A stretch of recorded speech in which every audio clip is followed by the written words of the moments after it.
easy go.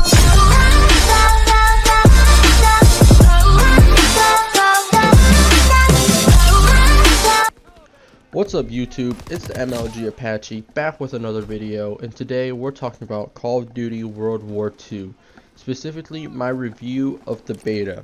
So remember, if you do enjoy the video, make sure you like, share, and subscribe. I really appreciate it and it really helps me out. So first I want to touch on the performance. So basically, how did the game run? Well, for the most part the game ran pretty much completely smooth.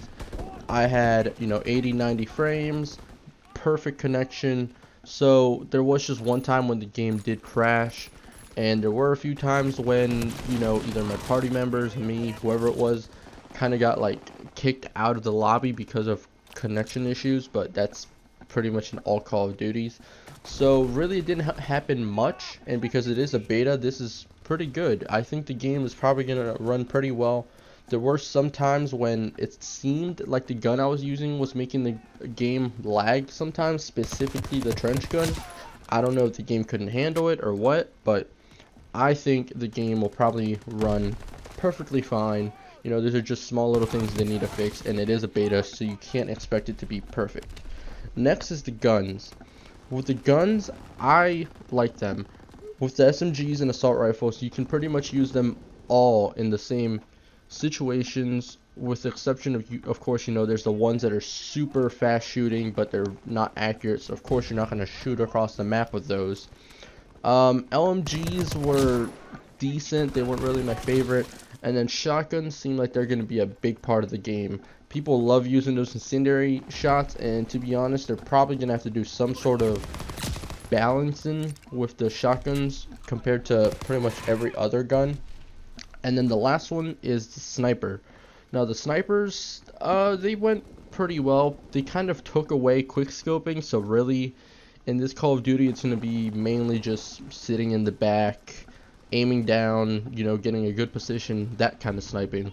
Although I did have friends that were sniping, kind of running up on them, although they did have the ability where they could have two primaries. So it's really just how you play yourself. Next is the score streaks. Now the score streaks, for the most part, they're just regular Call of Duty score streaks. The recon plane, the flied missile, which is pretty much a predator missile.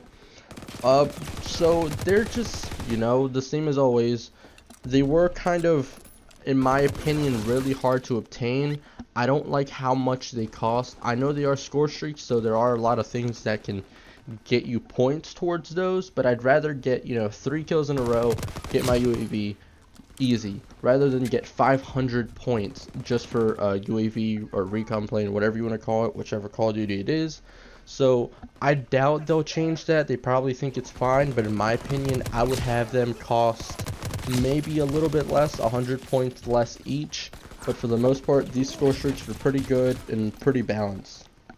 Next is a kind of new thing I want to touch on, the divisions. Now this is kind of like, how in Black Ops 3 there were the different characters with different abilities. Now in divisions there aren't different abilities, but there are different perks. Well, actually there are kind of different abilities because the infantry does have a bayonet, but basically each division has their own little perk tree, and as you level up that division you start earning more and more perks, and that's pretty much how that works. And then of course there's, in this game, just really one perk that you can get.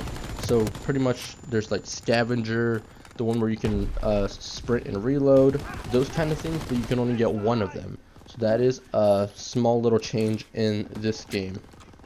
And then the last thing I wanted to touch on was the matchmaking. Now the matchmaking, it's pretty much Call of Duty matchmaking.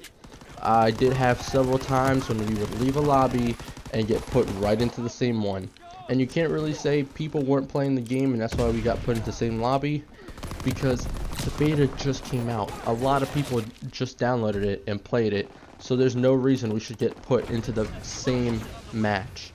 And then at the same time, we were getting the same map. Literally, I think we got it 4 or 5 times in a row. It was that Point Duhok map. and that's just really irritating. One of the times it was because we did get put into the same match, but at the same time we got the same map 2 times in a row in that same match, at least maybe 3 or 4 times. So they should really fix that. I know it's happened for a lot of Call of Duties. I can remember all the way back to probably WW2 when this specifically would happen. But I doubt they'll fix it. It's not really a huge thing, but I would like it to not be a thing in the game. But of course, let me know down in the comments what your opinion of the beta was. Did you enjoy it? Did you like it? What didn't you like about it? Or did you just completely hate the game? Because I did have one friend that hated the game. Let me know all that down in the comments. And with that said, peace.